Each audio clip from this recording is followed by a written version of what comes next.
Everyone, आज हम लोग कंप्लीट करेंगे पोएम अमांडा। तो इसमें जो इम्पोर्टेंट पॉइंट्स है उसे मैंने नोट कर लिया है, उसको हम लोग डिस्कस करेंगे इस वीडियो में। एंड इसे हिंदी और इंग्लिश दोनों में डिस्कस करेंगे और इसकी अंडरस्टैंडिंग बनाएंगे। तो let's start now. The little girl Amanda is biting her nails. जो लिटिल गर्ल अमांडा होती है वो क्या करती है, अपनी नेल को बाइट कर रही होती है। Her mother asks her not to do it. उसकी मम्मी उसे बोलती है कि Amanda don't do like this, मतलब ऐसे मत करो आप। Amanda is putting her shoulders down to the one side. अमांडा जो बैठती है या उठती है तो उसका शोल्डर्स जो रहता है वो एक साइड झुका हुआ रहता है। जो उसको मतलब उसकी मम्मी उसे बोलती है कि ऐसे नहीं करना है, आपको सही से बैठना है। Her mother ask her to lift up her shoulders. उनकी मम्मी बोलती है कि आपको अपना जो शोल्डर्स है उसे उठाना है और अच्छे से स्ट्रेट में बैठना है। And adopt her right posture.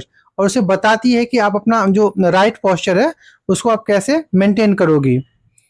Next, Amanda seems to be stooping on the side. लेकिन वो फिर भी मतलब एक साइड कभी इधर झुक जाती थी तो कभी उधर, ऐसे करके अपने शोल्डर्स को वो नीचे करके ऐसे बैठ जाती थी। जो एक गुड पोस्चर नहीं था। उनकी मम्मा उसे बार बार समझाती थी बट फिर भी वो वैसे ही करती थी। Her mother ask her to sit up straight. इसलिए उसकी मम्मी बोलती थी कि तुम स्ट्रेट बैठो, ठीक से बैठो। Amanda does not bother what her mother says. Amanda Amanda जो थी वो उन चीजों पे ध्यान ही नहीं दे रही थी जो उसकी मम्मी बोल रही थी। और जो भी बोल रही थी उसे अपना वो एक तरह से इग्नोर कह सकते हैं, वो वैसे कर देती थी। She is lost in a world of dreams and fantasy.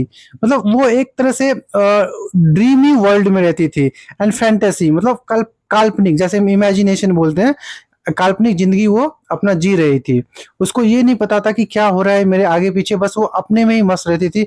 अपनी जो फैंटेसी है उसमें ही मतलब वो रहती थी फिक्स। शी इमेजिन्स, वो इमेजिन्स करती थी herself as a mermaid. मतलब एक तरह से वो अपने आप को इससे से इमेजिन करती थी, कल्पना ये करती थी कि वो मरमेड है। मतलब मरमेड मतलब क्या हुआ, जल परी। एक तरह से वो जल परी हम कह सकते हैं कि जल परी है वो। She lives in a peaceful emerald sea all alone. मतलब वो एक ऐसी जल परी है जो क्या करे, पीसफुल इमर्ल्ड जो है उसमें वो अकेली रह रही है। उसमें वो अकेला रह रही है, इतने सारे इन चीजों के बीच में वो अकेली रह रही है। She is moving all around freely and blissfully like a mermaid. वो क्या कर रही है, यहाँ वहां या फिर चारों ओर फ्रीली, मतलब फ्री होके घूम रही है, जैसे कि ब्लिसफुल लाइक मरमेड, मतलब बहुत ही इंजॉय के साथ, जैसे कि एक मरमेड एक जल परी हो। इस तरह से वो अपने आप को बिहेव करती है और अपने आप को वो इस तरह से मतलब इमेजिनेशन बना के अपना लाइफ स्पेंड करती है। Amanda's mother asks if she has finished her homework. Amanda's mother जो रहती है उसको पूछती है कि आपने अपना होमवर्क कंप्लीट कर लिया। She ask if she has made her room tidy and clean. और वो उसे बोलती भी है कि क्या आपका रूम क्लीन और क्लियर है, टाइडी है। Amanda's mother reminds reminds her that she instructed her to clean her shoes and has not done so. Amanda की जो मदर है वो उसको इंस्ट्रक्ट करती है कि आपको अपने शूज भी मतलब क्लीन करना है और अपने जो घर का जो इन्वायरमेंट है उसको ठीक रखना है, जो चीज जहाँ पे है उसको रखना है। इसलिए वो अच्छे से उसको इंस्ट्रक्ट करती है। बट अमांडा उन चीजों पे बिल्कुल ही ध्यान नहीं देती है कि उसकी मम्मी क्या कह रही है और क्या नहीं बोल रही है उसके लिए। Amanda doesn't care a bit. वो थोड़ा भी केयर नहीं करती है what her mother says to her. जो उसकी मम्मी उसके लिए बोल रही है उसके लिए वो थोड़ा भी केयर नहीं करती है। She is again in the world of dreams. वो फिर क्या हो जाती है, जो मतलब एक तरह से ड्रीमी वर्ल्ड में, काल्पनिक चीजों में खो जाती है। एंड फैंटेसी, जो अपने उसकी जो काल्पनिक चीजें हैं, जो इमेजिनेशन है उसमें फिर से वो गुम हो जाती है। She prefers to be an orphan than living such a life. उसको मतलब ऐसा लगता है कि जो मतलब वो पसंद करती है, she prefers to be an orphan, मतलब वो अनाथ होना पसंद करती है, ऑर्फन मीन्स अनाथ, then living such a life, जो इस तरह से लाइफ वो स्पेंड करती है, उससे अच्छा वो ये सोचती है कि इससे अच्छा वो अनाथ होती है। तो इस तरह से जो उसके मन के अंदर में थॉट आ रहे थे अमांडाज के। She wants to roam around the streets, वो मतलब अपने उस जो स्ट्रीट है, मतलब जो गली है, उसके चारों ओर घूमना चाहती है, फ्रीली एंड एमलेसली, फ्री होके बिल्कुल, और कोई भी उसके मतलब बिना विजन के, बिना कुछ किए सिर्फ इधर उधर रोम करना चाहती है, भटकना चाहती है। तो इस तरह से थॉट उसके माइंड के अंदर आते हैं। शी वॉन्ट्स टू वॉक, और वो चाहती कि वॉक करे ऑन द सॉफ्ट डस्ट, मतलब जो सॉफ्ट डस्ट है उस पर वो वॉक करना चाहती है विद हर बेयर फुट, और वो अपने वो खाली पैर से, नंगे पैरों से वो उन सॉफ्ट डस्ट पे वॉक करना चाहती है, और वहां पे वो उन चीजों को फील करना चाहती है। इनके मन में जो जो वो इमेजिनेशन आ रहा था वो सब अपना चीज यहाँ पे वो प्रकट करती है। The pressing of the feet will create designs on the soft dust, और ये जैसे वो अपना प्रेस कर रही थी फीट को जो सॉफ्ट डस्ट पे, तो एक डिजाइन बनता जा रहा था। तो ये चीजें उनके इन चीजों को वो मतलब पसंद करती थी, और इन्हीं चीजों में वो हमेशा लगी रहती थी, और यही सोचती रहती थी, और यही इमेजिनेशन अपने माइंड में बिठा के रखती थी। सी लव साइलेंस, वो साइलेंस से प्यार करती थी। And freedom is the sweetest thing, और उसको ऐसा लगता था कि जो फ्रीडम है वो एक बहुत ही स्वीटेस्ट थिंग है। That the values in her life, जिसकी वैल्यू है उसके लाइफ में कि वो फ्री रहे और फ्रीडम को वो अचीव करे।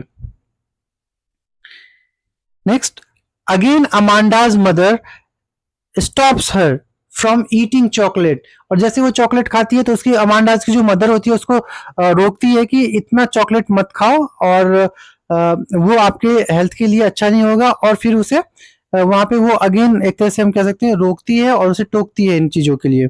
शी मस्ट रिमेंबर, वो याद दिलाती है कि that eating chocolate might cause her some problem, और इस तरह से जो चॉकलेट्स का वो कंज्यूम करेगी और खाएगी तो इससे क्या होगा कि उसके लिए प्रॉब्लम्स क्रिएट हो सकता है, तो इसलिए अमांडास की मदर उसको रोकती है। Her mother reminds her to observe good manners, और उसकी मम्मी उसे याद दिलाती है कि अच्छी आदतों को, अच्छी मैनर्स जो है उसको अपनाओ। She must not look the other way, और इस तरह से उसे मतलब अलग वे में नहीं देखना चाहिए, नहीं जाना चाहिए। When her mother is speaking to her, और जब उसकी मम्मी उसके से बोल रही है तो उसे इधर उधर नहीं देखना चाहिए, उसको सामने देखना चाहिए जहां पे उसकी मम्मी है, और उसको समझना चाहिए। अगेन अमांडाज इग्नोर्स हर मदर, और इस तरह से अमांडा जो होती है फिर क्या करती है, अपनी मम्मी को फिर से इग्नोर कर देती है, जो उसकी मदर नहीं लाइक करती है क्योंकि वो उसके अंदर में अच्छे मैनर्स नहीं थे। She imagines herself as a Rapunzel, वो सोचती है कि फिर वही रपुंजल, एक तरह से हम जलपरी को ही बोलते हैं, living in the tower where there is a reign of the peace and tranquillity, मतलब वो इस तरह से मतलब सोचती है कि वो एक जलपरी है जो कि एक ऐसे टावर और ऐसे क्षेत्र में रहती है जहाँ पे वो पीस और बहुत ज्यादा मतलब जो खुशहाली चीज है और शांत वातावरण है, वहां पे वो किसी टावर में रह रही है। तो इस तरह से वो इन चीजों को इमेजिनेशन बना के रखती है अपने माइंड में। Amanda is proud of her beautiful hair, Amanda को अपने जो ब्यूटीफुल हेयर था उस पर बहुत ही ज्यादा प्राउड था। And wouldn't let them down like Rapunzel, और उसको वो नीचे गिरा के नहीं रखना चाहती थी लाइक रपुंजल, रपुंजल की तरह वो उसको गिरा के रखना नहीं चाहती है। Amanda's mother calls her Moody, और इस तरह से जो अमांडा को जो मन में आता है वो करती है, इसीलिए उसकी मम्मी उसको मूडी बोलती है।